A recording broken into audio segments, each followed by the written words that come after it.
Hi,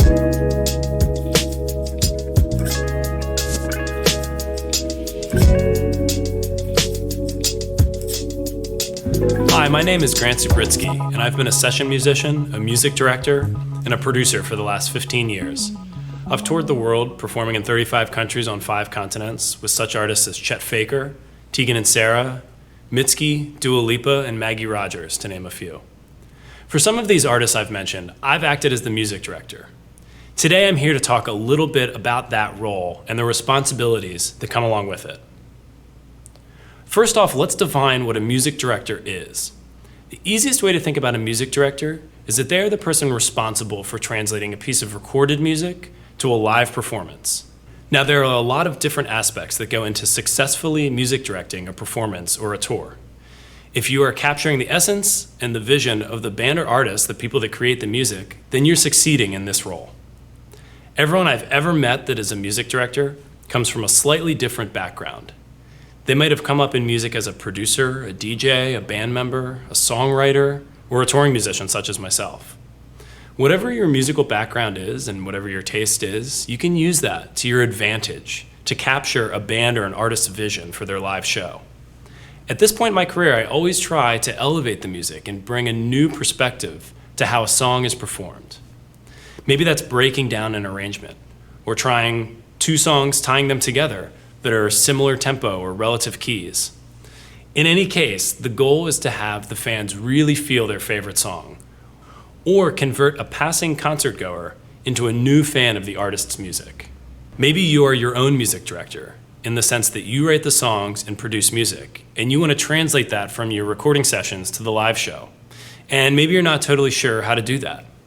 The concepts we're going to be looking at and thinking about in the next little bit are transferable from your first show in your friend's living room to an international tour and beyond.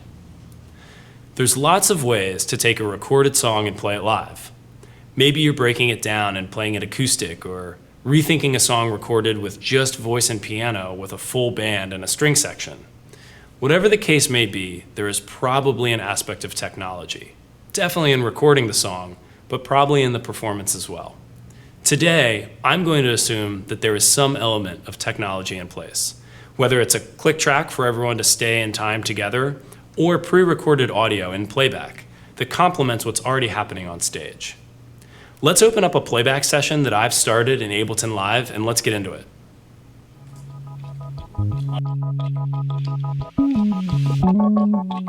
So here I have a song I produced with the artists L.T. Wade and L. Wade. It's called Over You. Let's have a quick listen to the MP3 so we know what's going on.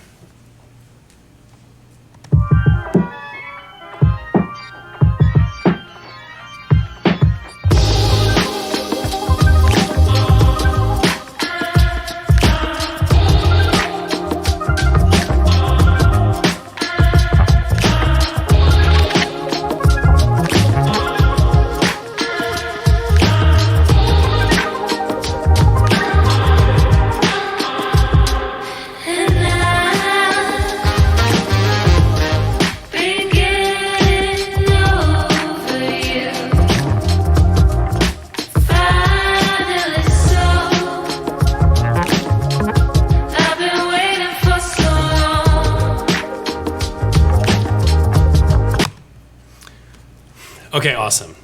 So before we dive into how I would approach an arrangement of this, I'll just say I've already spent time importing the stems, organizing them into stem groups, automating the session tempo, consolidating and reprinting a few stems, inserting my failover plugin that we're using if we have 2 computers, a redundant rig, getting a click track set up with a few cues.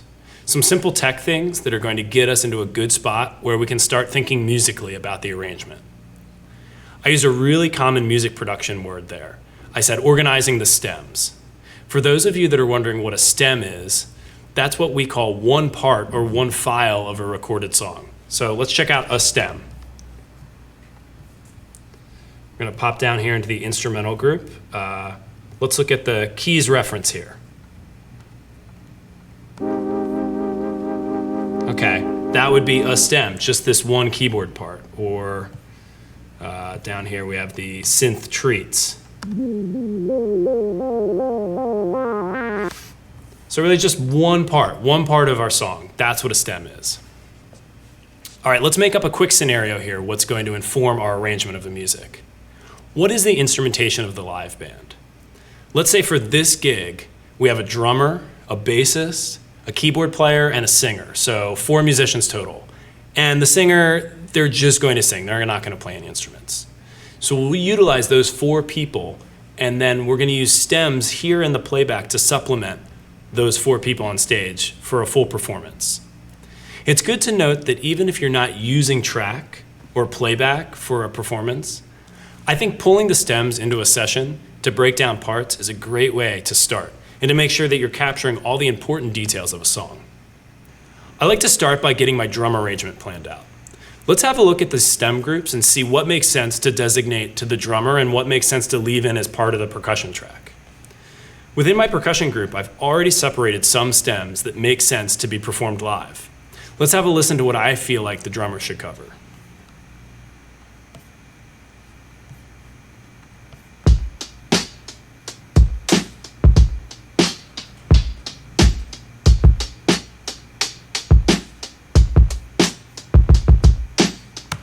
Okay, cool. So it's kind of a kick, snare, hat, beat, laid back, R&B vibes. That feels attainable for a drummer to play. And then let's just move over to the end here, because the feel in the outro changes a little bit.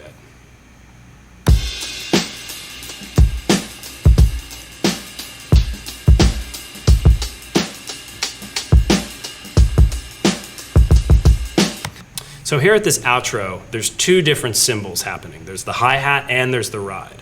The ride is the most prominent. So I'm gonna leave that in for the live drummer to cover, and I'm gonna move this hi-hat stem. I'm just gonna make a cut, copy that, and I'm gonna put that down so that becomes part of the track in this outro. So the drummer doesn't have to, do crazy, heroic drum movements to make it all happen. Let's go back here, and now that we're gonna mute our drum group. I'm gonna listen to what's still in the track, in the percussion track.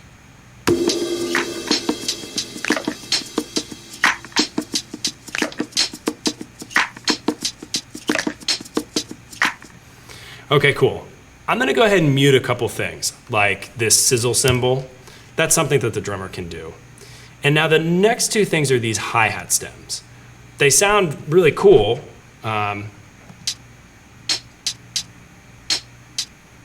They help with sort of the broken beat vibe, but I'm not sure that that's gonna be helpful in creating a live drum arrangement. I think that's gonna feel awkward with a live drummer.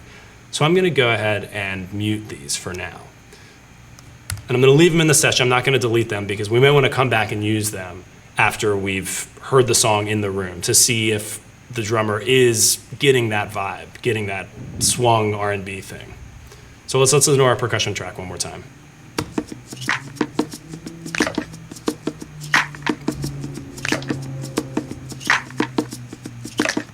Cool, I'm cool with that. I'm gonna leave that there.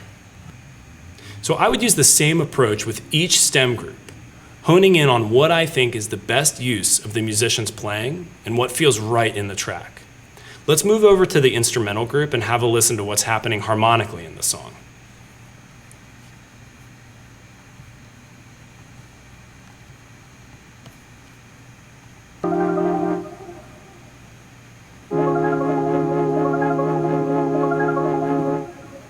I'm going to skip ahead.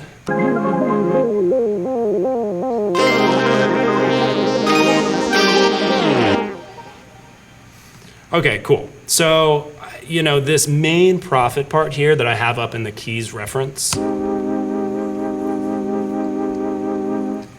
me, that makes the most sense to have the keyboard player cover. So I'm gonna go ahead and turn off my keys reference, and I'm gonna leave everything else in the track for right now.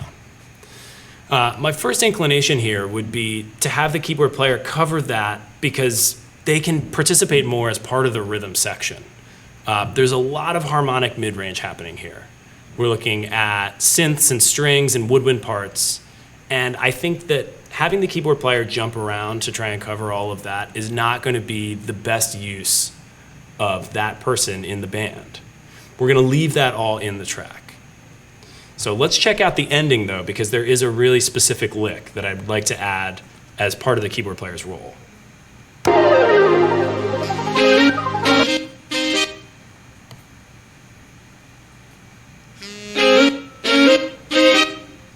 And if we listen to that in context in the track,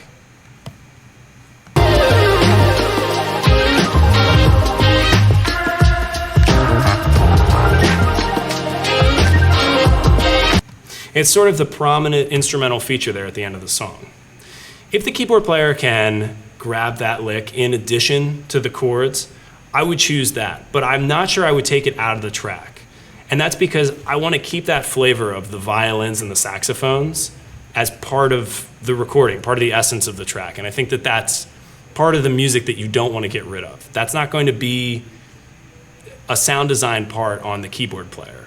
That's going to be its own thing. And so I would have the keyboard player double the track at that point. These are the types of choices you make as a music director, where you draw on your own personal experience and what you think sounds good.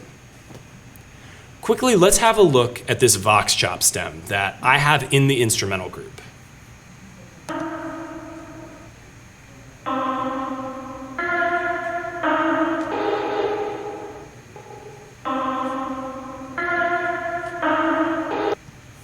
There's a really specific reason I have this in the instrumental group and not the backing vocals group. And let's talk about how the session is going to get from the computer to the stage box to the audio engineers. And that's why I have it designated like this. We're going to use an audio interface that has more than 2 outputs. Depending on how many outputs your audio interface has, it might be helpful to send different types of playback out different outputs. The easiest, most straightforward example of this would be the click track. So up here,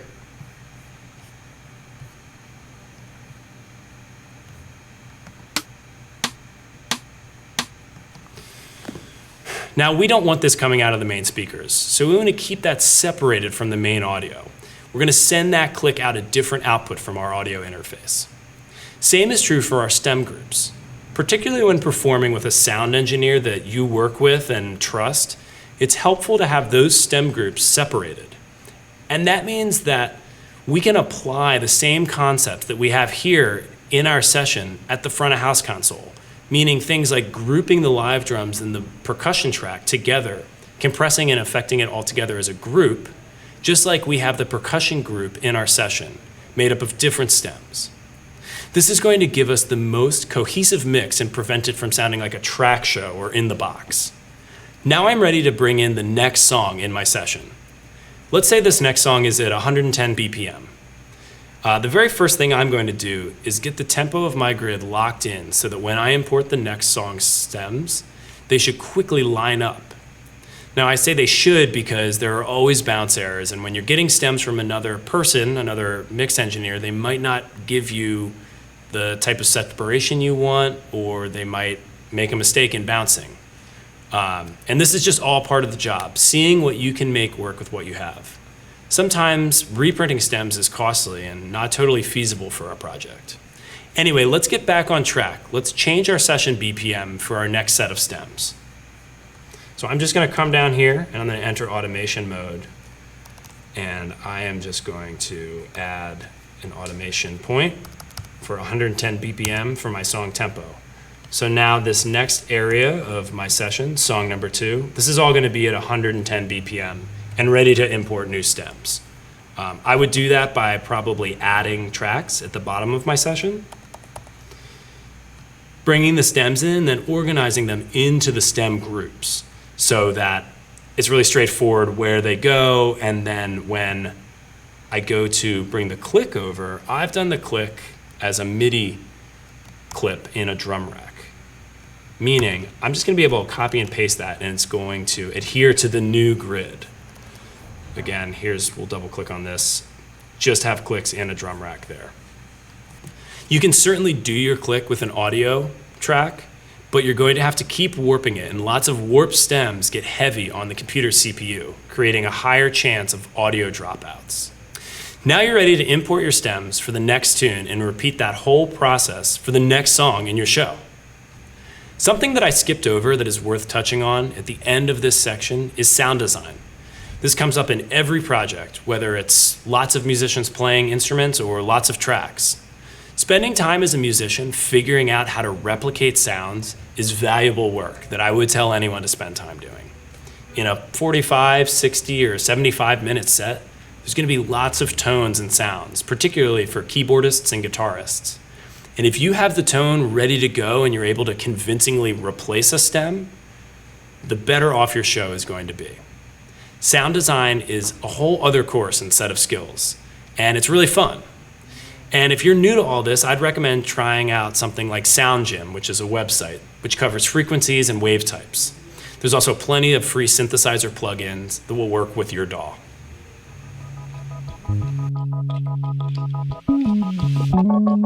Okay, we've done all of our session prep, and we have 10 songs that we're going to play at the show. All the players know what the songs are, and now we have to put together a set list. We've all seen shows that we thought were okay, and then we've seen shows that we were walking away and saying, wow, what an amazing concert. They played everything I wanted to hear, and even the songs I didn't know I thought were cool. And that's where we want to be. That's why we're here. We want to put on amazing shows. What we want to give fans is a show that's better than they imagined, and like I said before, convert the passers-by into new fans. We've all seen clips of Beyonce playing with a marching band or Post Malone taking out a string section along with his rock band. And those are great shows, but also difficult to arrange and costly to put on. Certainly for bands and artists trying to break into touring, a show that is consistent and sustainable is going to be the best option. If someone has never heard of your music, and you present it with a drum machine and a 25-piece choir, it might be an amazing show, but if that's not the recorded material, people might be a little bit confused when they go to check out your music on Spotify or Apple Music later. With most of the touring shows I've music directed, it's a puzzle of personnel, band and crew members, and trying to stay authentic and sustainable with the show. Meaning a show that can be done well and consistent with a short sound check or sometimes no sound check, night after night. With all of that in mind, let's get back into creating a set list that's captivating, telling a story, and giving the audience a depth of artistry when it comes to the music. I always love starting a show with 3 or 4 high-energy tunes back to back. Not much talking, getting right into the music. If there's an opportunity to do a transition between any of those songs, even better. Maybe adding a drum intro that starts right away as the previous song is ending. Do whatever you can in these first few songs to keep the band and the crowd engaged, as this is the start of the set. You want to keep the energy going and the momentum strong. Let's check out a clip of a transition we did last year from K-Flay's headline tour. This is moving from the song Make Me Fade into a newer tune called The Muck.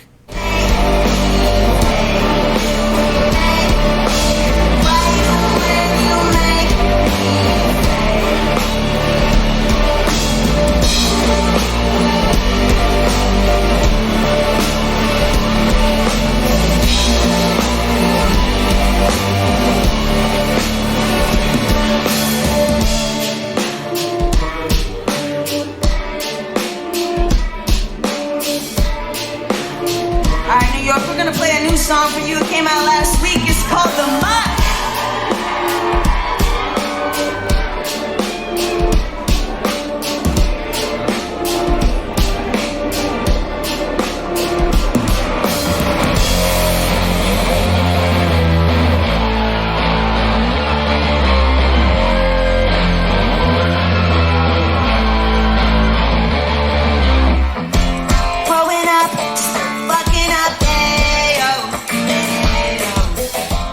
So after we have the beginning of the set sorted out, most bands and artists typically end the set with their biggest song or one of them.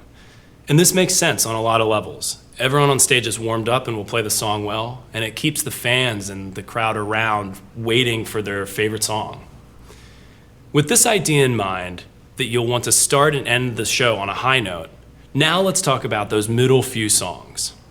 This is a great spot for having more audience engagement or a broken down tune where maybe it's just guitar and piano or voice. Something to change up the vibe a bit to show a different side of the music or a different side of the artists. Moments like this also act as a palate cleanser, preparing the audience to go back into a full band section. The middle part of a set might be a good spot to play it a little looser. For instance, if you're on tour and you have more songs prepared than your set length, this might be a good spot to switch around the set list each night. But I'd really encourage you to start and end the set with the consistent blocks of tunes, as it will allow for your show to develop with repetition. Let's say you have a 30-minute opening slot for another band and you really want to fit more songs into your set. This is a great opportunity to evaluate what songs might work well together in a mashup or a medley. Songs that are of similar tempo and key or relative keys are the easiest way to start something like this. Maybe 2 verses and 2 choruses is enough, and it's time to move on to the next song without playing that bridge in the last chorus. I love thinking about songs like this because it's a great way for the audience to feel like they're seeing something special. They're not getting that live mashup when they go home and listen to the songs on Spotify. It's going to make the experience all the more unique. A few of the concepts we just talked about definitely involve prep work. I think it's very rare when you can easily create a mashup in the rehearsal room, especially when you're using technology and playback. I like to mock up these transitions and mashups at home in my home studio. My attitude with it is first make it happen in the box and then translate it to stage, just as we've done with the rest of the music. Just to call back to our sound design chat, this involves some aspect of home recording and production to make it work. And this is a lot of work, but it'll be worth it. Even if the audience doesn't remember the specific moment, they feel the energy that you as the MD and the band have brought to the arrangement. So what happens when you've been playing clubs and you get offered an opening slot for another band in theaters? How does the show change in a bigger venue? Well, in a way, nothing changes. You're going to go play the show just as you would have in the small club. But I will say the details become a little less important. And what I mean is the drummer might be perfecting their hi-hat feel on a song. They've been working on this in the rehearsal room for days. Or you're still messing around with some levels of a specific stem in your playback session. But when it comes down to it, does the person in the back of the theater know the difference? Better yet, in the back of an arena. My advice is let some of the details fall away if it's going to help you really perform in this bigger venue that maybe you're not used to. Utilize the space on stage and become comfortable. After all, this is what you've been working for and you want to enjoy it. And let's fight against the lack of confidence or your hyperfixation on technology.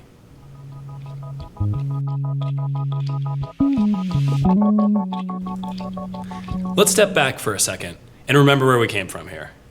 We start with the music and we build from there. If you're going to use technology, you'll need to get all the stems for all the songs you're going to play. When you're prepping your session, you'll need to know who's in the band, what's the instrumentation, and how will the band stay on the click. Do you need to have the playback sessions finished ahead of time, or will there be time in rehearsal to sort that out? If the band is rehearsing for one day, it's probably best to have everything mapped out so that you're not cutting into playing time with computer edits. If the artist wants to have more space and more say in how the show is feeling, then you'll have to manage that rehearsal time and be sure you're getting through all the material. What's the set list going to be? Is there a collaborative effort with you and the artist, or are they expecting you to offer up the first idea here? Where are there opportunities to go off script and create a transition or a mashup? Maybe a song needs to change keys so that it makes the transition easier or easier to sing, or the harmony of the bridge needs to change to convey a different emotion. If you're still with me, I think we can all agree that there are lots of details and aspects of music direction. In a lot of situations, you're the keystone part of the live show. You're communicating with the band, the artist, the crew, meaning the audio team, as well as management in a lot of situations. And through all that, you need to protect the music. If you're doing that, then you're succeeding in music directing a great show. If you've come this far and you're still not sure where to start, go see some shows. Remember all the aspects we've discussed here today and think of them as you watch the show. Watch some concerts on YouTube and see if you recognize any of the aspects we've talked about here today. The best way to start putting together a live show is just to dive in.